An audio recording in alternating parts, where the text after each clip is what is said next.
Hello, in this video, I want to talk a little bit about policy responses to Black Marxism, which is a continuation of the last video that I just did, kind of introducing some of these ideas. If you haven't, you should definitely check out the Intro to Black Marxism and Water, and the last video that I did introducing what I think are some of the main priorities, the framing and thesis question that teams should be asking when trying to figure out how they should respond to Black Marxism as a criticism on the water resolution, because I definitely think it'll be an important question at the crux of a lot of some of the central ideas that people will be discussing on the resolution, and being able to respond to it regardless of how your affirmative is kind of interpreting and thinking about its approach to the resolution is really important, because I think that this could be one of those things that are in a lot of teams' back pockets and is often deployed in order to just make really clear lines of contention. So figuring out how you really want to create a coherent strategy around responding to Black Marxism, I think, is just really important to have in your repertoire as a whole, especially because I think that in comparison to just your average CapK or neoliberalism, some of the ways that it kind of throws particularly strong kind of critiques of the particular usage of the state in its relationship to racial dispossession, I definitely think throws off a lot of the arguments that teams are often using to respond to CapKs normatively. And so I think tuning into some of these videos to see some of that nuance is really important to just understand why being able to kind of add in that extra texture to your arguments can really make a big difference in how you're able to think about the responses and ways in which you're executing various types of criticisms in debate. When I kind of think about this in relationship to what type of link arguments are normatively read in these debates, I often think that the best response that teams could be giving, depending on the type of overall strategy that they have in order to the criticism, is usually based in the question of just how do you think you can really relate or make basically a resolution to the question of racial dispossession in relationship to capitalism, and how does that position your affirmative. I think that making a really clear decision on how your affirmative stances on capitalism, regardless of what your affirmative does, is important, because I think that the CapK just shows up so often in any resolution, but especially questions of the environment, like the ones that'll show up on this resolution. But I also think that in addition to that, a lot of the other questions that really show up when you bring that in the context of a Black Marxism critique is really the question of how are you kind of using and thinking about the specific application of these mechanisms to not just a redistribution of the existence of these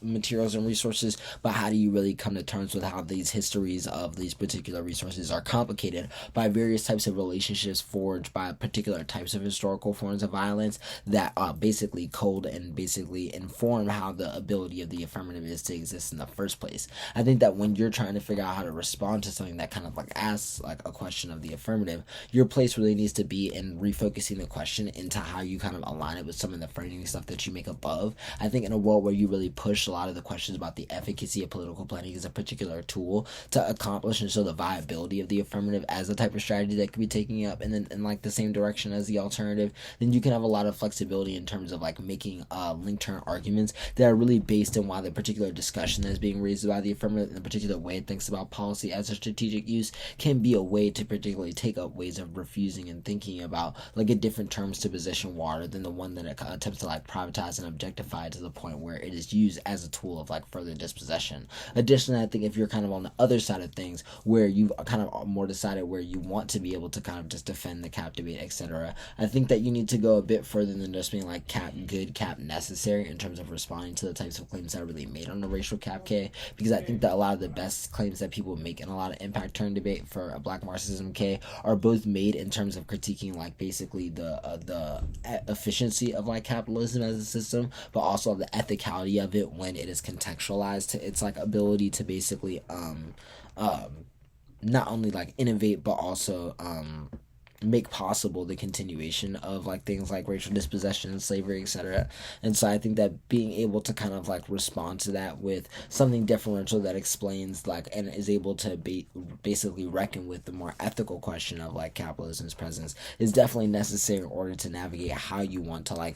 make arguments about the kind of outcome and the consequences of the affirmative as a whole. I don't think this means that you need to argue that capitalism itself is ethical, but I do think it means that you need to explain why the kind of ethical consideration that is being offered by the criticism is secondary towards that kind of consequentialist framing that you're taking up via the like earlier framing portion of the debate that we talked about in the last video, and using that to frame a lot of the responses that you have kind of moving forward. In addition to that, I think when kind of moving into the permutation, I think that this is something that you should only really think about investing time on. I think if you have a really like well developed kind of link turn strategy that really speaks to the specificity of how your affirmative interacts with the questions that are being raised by the alternative, because I think in a world where you're going for a strategy that's just based on winning, that the impact outweighs regardless of whether or not you win the permutation, the extra time that it kind of takes to like further develop like that kind of like in-depth like historical debate that you want to have there, I think isn't as necessary as the type of like time that you want to spend maybe defeating this like stuff at just a thesis level. But I think the permutation can be a huge benefit and work time spending for teams that do have an in-depth kind of like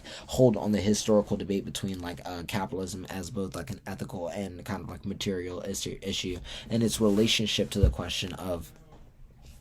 like the particular usage of like policy and the like role that policy in the state play. And I think that being able to really reckon with a lot of material examples here can get you a long way in giving the judge an idea about the possibility or at least inevitable necessity of being able to think through policy as a particular tool and how we are able to galvanize and organize resistance as a whole. This means that when you're kind of pivoting into the impact comparison debate, I think that pushing that the question of like whether or not you're right or wrong about the impact comparison debate, that the kind of like weight of the impact comparison debate feeds into a lot of the offense that you're winning about why there's this kind of like necessity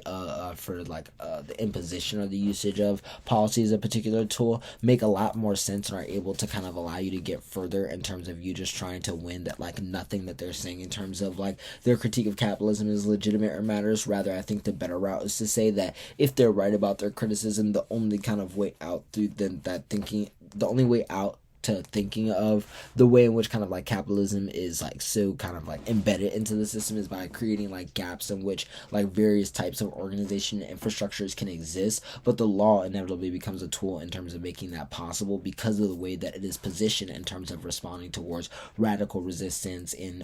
favor of like continuing things like racial dispossession,